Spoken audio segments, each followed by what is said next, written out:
The ground beneath Alaska is breathing again. Ice that slept for thousands of years is cracking open like an old scar. Something ancient is stirring in the dark soil, unseen but not forgotten. And the first warning comes too late for the people standing above it. The wind screams across the frozen plain as a drilling rig trembles under pressure. Elena grips her helmet, eyes fixed on the monitor flickering red. The machine shudders, then stops. A deep, hollow sound rises from below, like the earth exhaling. "Elena, did you hear that?" Maya whispers, her voice tight. "I heard it," Elena says, forcing calm. "Shut the drill." Slowly, the ice around the borehole melts faster than it should. Steam curls upward, warm and wrong. Elena kneels, touches the ground with her glove, then pulls back sharply. "This soil shouldn't be warm," she mutters.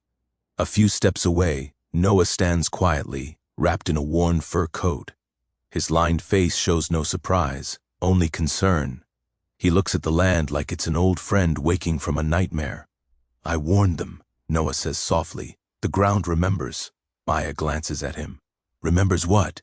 Noah kneels and presses his palm to the earth. "What was buried when humans were not ready."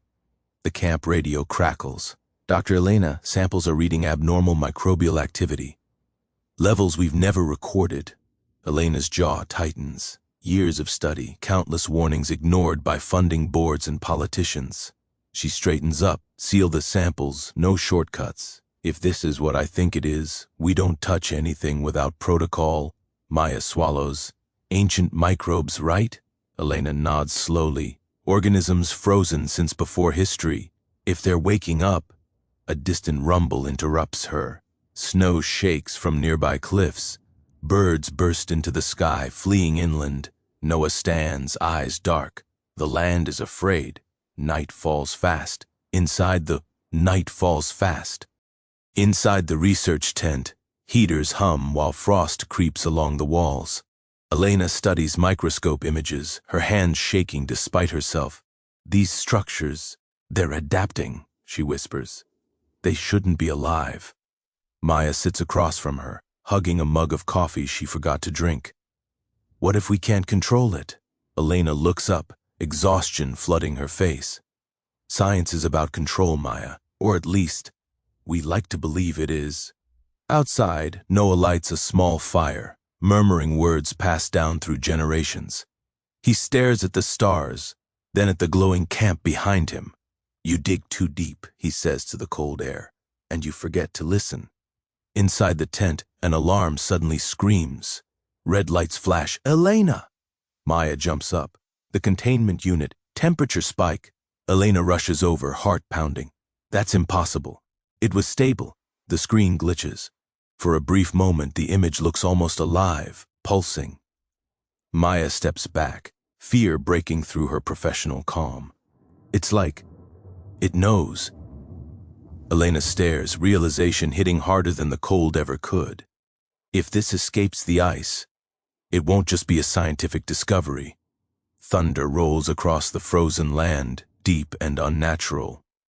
Outside, Noah closes his eyes. "When ancient things wake," he says quietly, "they test the hearts of those who woke them." The power flickers. Darkness swallows the tent. And somewhere beneath Alaska, something ancient stretches for the first time in thousands of years. The lights come back on, but the silence feels heavier than the darkness before. Something has crossed a line that cannot be erased. The ice has broken, and so has human certainty. What wakes next will not ask for permission. Elena's breath is fast as she slams the containment lid shut. Backup power is stable, she says, more to herself than anyone else. No one touches anything. Maya's hands tremble. "Elena, the readings didn't just spike. They changed. Like the microbes reacted to the outage." Elena looks at the screen again. The shapes inside the sample seem different now, more complex. "Adaptation this fast shouldn't exist," she whispers. A sharp cough echoes from the far side of the tent. Jacob, one of the younger researchers, leans against a table, sweat soaking his thermal jacket. "Jacob?" Maya rushes to him. "You okay?" He forces a weak smile. "Yeah, Just dizzy. Must be the pressure change. Elena's eyes narrow. You were near the borehole earlier. Jacob nods slowly. Just for a minute. Outside, the wind howls louder, tearing at the tents like claws. Noah steps inside, his presence calm but heavy. The land is angry, he says. You should leave tonight. Elena shakes her head. We can't. If this spreads without understanding it. Noah meets her gaze. Understanding does not mean ownership. Jacob stumbles, knocking over a tray of instruments. He gasps, clutching his chest. Elena, Maya cries. They lower him onto a cot. His skin is burning hot despite the freezing air. Elena scans him quickly, panic creeping into her voice, heart rate elevated, fever climbing too fast. Maya's eyes fill with fear. This can't be connected. Can it? Elena hesitates. That hesitation is the answer. Jacob's breathing becomes shallow. He looks at Elena, fear naked in his eyes. I don't feel like myself. Elena grips his hand. Stay with me. You're going to be fine. But the monitor beeps wildly, numbers spiraling out of control. Outside, the ground cracks with a sound like splitting bone. A section of permafrost collapses near the drill site, releasing a thick, dark mist into the air. Noah watches it rise. It has begun. Inside the tent, Jacob screams. The sound cuts through everyone, raw and desperate. Then it stops. The monitor flatlines. Maya collapses to the floor, sobbing. We did this, didn't we? Elena stands frozen, staring at Jacob's still face. Years of ambition, of chasing breakthroughs, suddenly feel hollow. We wanted answers, she says quietly, and we never asked if we should. The radio crackles again. A distant voice trembles through the static. This is Station 3. We're seeing wildlife behaving aggressively. Animals are sick. Something's wrong. Elena closes her eyes. Noah places a hand on her shoulder. When humans forge, humility, he says gently, even knowledge becomes a curse. Elena opens her eyes, filled not with pride now, but resolve. Then we stop this, even if it means burying our own discovery. Outside, the dark mist spreads across the ice, carried by the wind toward distant villages. And deep below the surface, the ancient microbes multiply, testing a world that believed it was ready. The lights come back on, but the silence feels heavier than the darkness before. Something has crossed a line that cannot be erased. The ice has broken, and so has human certainty. What wakes next will not ask for permission. Elena's breath is fast as she slams the containment lid shut.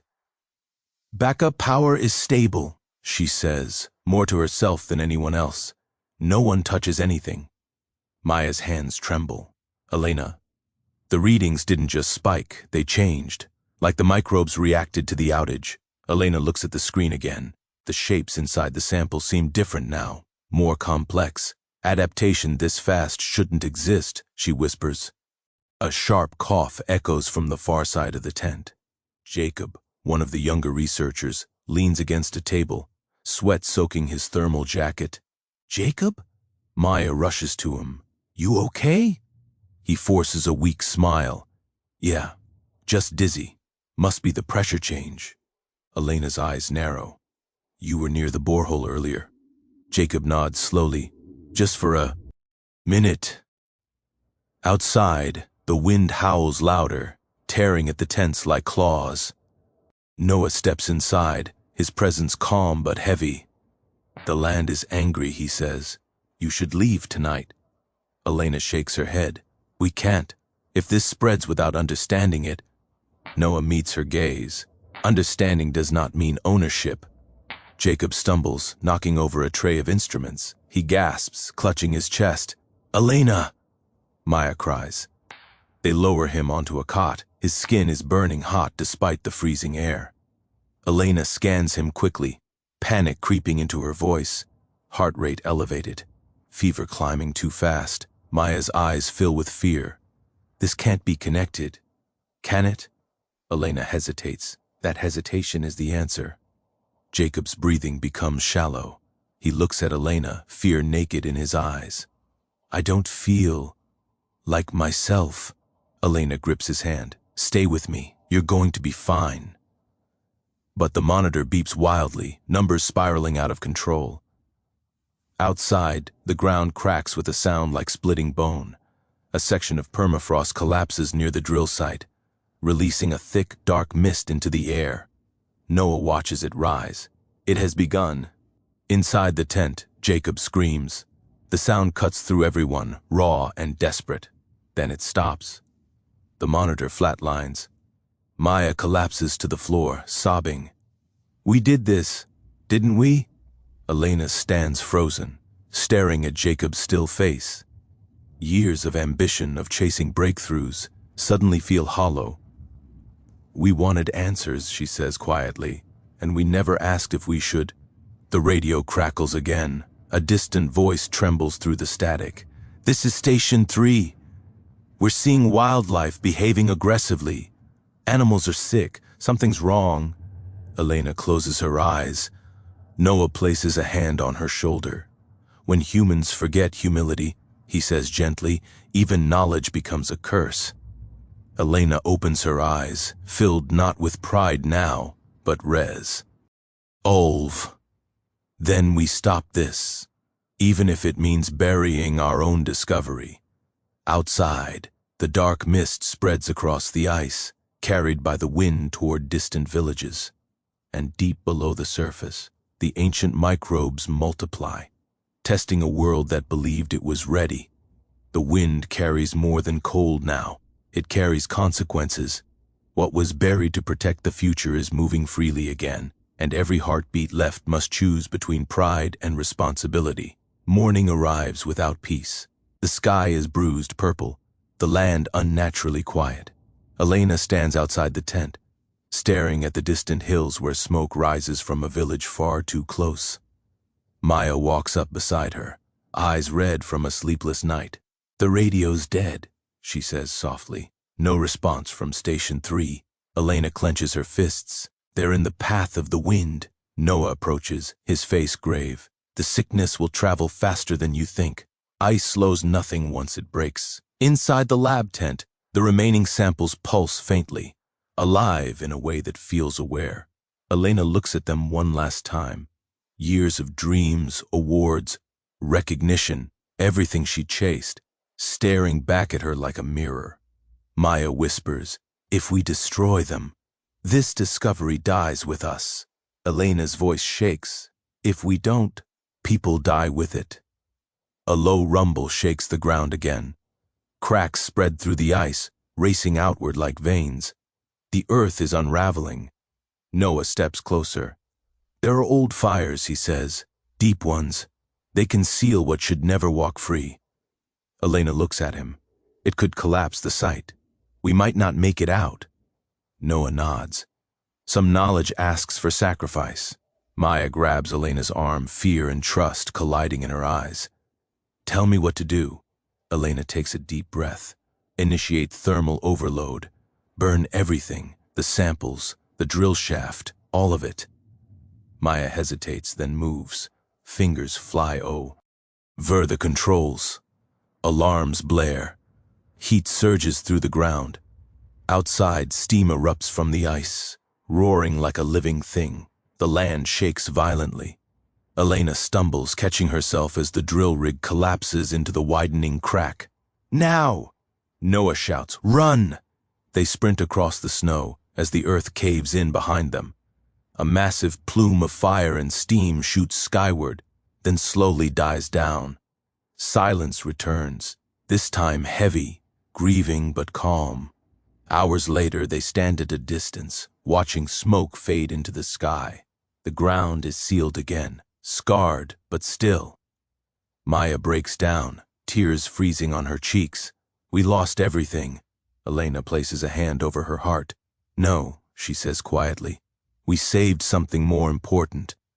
Noah looks at the land, then at Elena. The earth forgives, he says, but it never forgets who listened. Weeks later, Elena speaks before a small group, far from cameras and applause. Her voice is steady, humbled. "We believed intelligence gave us dominance," she says. "But wisdom requires restraint. Some doors exist, not to be opened, but to remind us of our limits." Maya watches from the back, nodding through tears. The final image returns to Alaska. Snow falls gently over the scarred land, slowly healing, hiding what sleeps beneath. The world moves on, unaware of how close it came. And the lesson remains, written in ice and fire. Just because we can awaken the past does not mean we should. This story is already complete. You now have Episode 1, Episode 2, and Episode 3. The full 15 to 20-minute arc with the moral ending. If you want anything extra, tell me exactly what you want, and I will write it the same way.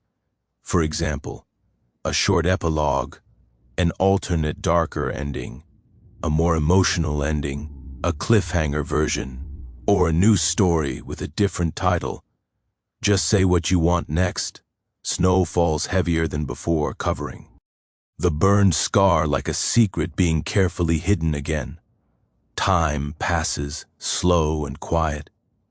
Elena stands alone at the edge of the sealed land months later. No cameras, no team, just wind and memory. She kneels, placing a small marker into the snow, not a flag, not a name, just a warning carved into metal. Maya's voice comes through the radio at her side. The final report is sealed, classified beyond public release. Elena exhales. Good. Some truths don't need headlines. A pause. "Do you ever think about Jacob?" Maya asks. Elena closes her eyes. Every day. She looks across the endless white. For a moment the ground seems to shift, just slightly.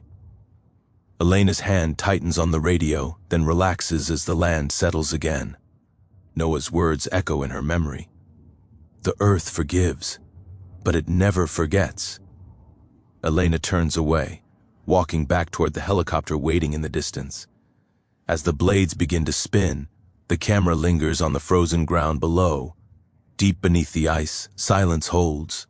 Whether it is permanent or only patient, no one can say. The screen fades to black. Years later, a child runs across the same white land, laughter echoing where alarms once screamed. The snow looks innocent now, peaceful. The child stops suddenly, kneeling. Beneath the ice, something dark is trapped in the frozen ground, not moving, not dead. Just there. "Grandpa!" the child calls. The ice looks strange. An old man approaches slowly. Noah's hair is white now, his steps careful. He looks down at the spot and feels the familiar weight in his chest. "Leave it," he says gently. "Some things are meant to stay untouched." The child hesitates. Why? Noah smiles sadly. Because the earth remembers everything we try to forget. Far away, Elena watches the scene from a research outpost window, her hands resting on a desk covered with unanswered questions she no longer tries to solve. She turns of. A monitor showing deep earth scans. Flat. Silent. She whispers to herself, "We learned, didn't we?" The wind blows across Alaska, carrying no screams, no alarms, only a quiet warning written into the frozen ground. The world moves forward, unaware, alive, protected not by intelligence alone, but by the rare moment when humans chose humility over curiosity. And beneath the ice, the past sleeps, not because it was conquered, but because it was finally respected. Night falls again, softer this time. Stars spread across the sky, sharp and endless.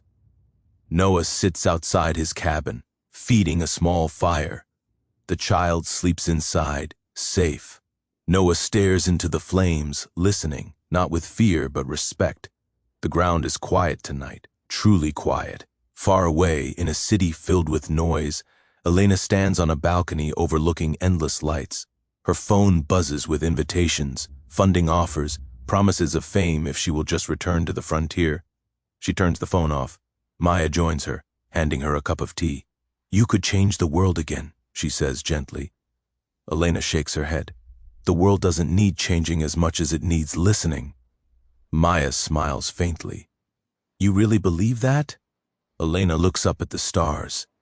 I learned it the hard way. Back in Alaska, snow settles deeper, sealing every crack, every scar. Beneath it all, nothing moves. No pulses, no signals. Just silence earned, not forced. The fire in Noah's hands burns low. He whispers one last prayer, not of fear, but gratitude. For the warning, he says, and for the chance to choose better. The wind carries his words across the frozen land, across oceans and cities, across every place where humans dig, build, and reach too far. A final truth settles like snow in the heart. The greatest danger is not what sleeps beneath the earth, but forgetting the lesson it taught when it briefly woke. Silence. End. Helicopter lifts off, shrinking into the sky, leaving only wind and snow behind. For a long time, nothing happens. Then a crack forms far away, thin as a hairline, quickly buried by falling snow. No alarms, no witnesses, just the quiet reminder that the earth never stops breathing. In a classroom thousands of miles away, a teacher closes a book and looks at her students. Progress, she says gently, is not about how far we go. It's about knowing when to stop. One student raises a hand. What happens if we don't? The teacher pauses, choosing her words carefully. Then the past teaches us again, and it is never kind the second time. Back in Alaska, the wind smooths the snow until the land looks untouched, innocent once more. The scar is hidden, but the lesson remains, waiting in human memory, fragile and easily lost. The earth stays silent. For now. Dawn breaks pale and cold. The sun barely rises, as if unsure it should look too closely. A research satellite passes overhead, its sensors scanning the frozen land below. Data streams in, flat lines, calm readings, nothing unusual. The system logs it as safe and moves on. In a quiet home, Elena wakes from a dream she doesn't remember fully. Only a feeling remains. She steps outside, breath fogging the air, and places her bare hand against the cold railing. Please, she whispers, not to the sky, not to the earth, but to herself. Let us remember, somewhere in Alaska, snow melts just a little under the weak sun, then refreezes, ice tightening its grip, silence choosing to stay. The world continues, building, digging, searching, and deep beneath the frozen ground, nothing stirs. Because this time, humans stepped back, and for once, that was enough. The wind shifts, gentle, almost kind. Footprints from years ago are gone now, erased by snow and time. What remains is not evidence, but memory, thin, fragile, and human, a worn. Ensign stands alone at the edge of the frozen land, its letters worn smooth by storms. No names, no explanations, only a single sentence, barely readable. Some doors are closed for a reason. Travelers pass it without stopping. Most never notice. Life moves forward the way it always does. Fast, confident, certain, and beneath the ice, there is no movement.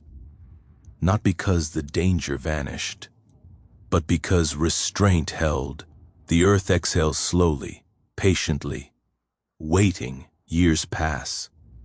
The snow turns to ice and back again with the rhythm of seasons. Children play where tents once stood. Their laughter carries across the plains, unaware of the history buried beneath their feet.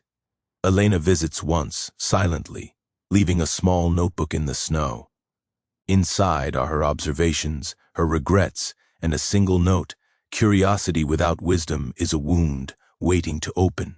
Noah reads it from a distance, nods and whispers to the wind. May they listen sooner than we did. The land remains quiet, patient, and eternal, teaching a lesson without anger, only memory.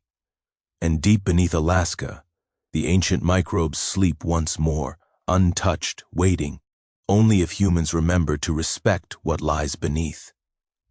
Decades later, Scientists return to Alaska, but cautiously, differently. They approach with reverence, not ambition. Elena, older now, guides them, her hands steady, her voice calm. "We are guests," she tells them. "We watch, we measure, but we do not awaken what sleeps."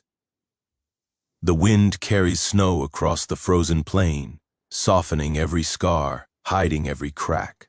The ice is ancient, but patient. Noah watches from afar, leaning on a cane, smiling faintly. Finally, he whispers, "They learned humility." The camera pans upward to the endless sky. The earth is quiet, but alive, and somewhere beneath the ice, the past rests, waiting, remembered, respected. Silence reigns. Peace, fragile and hard-earned, stretches across the land. End.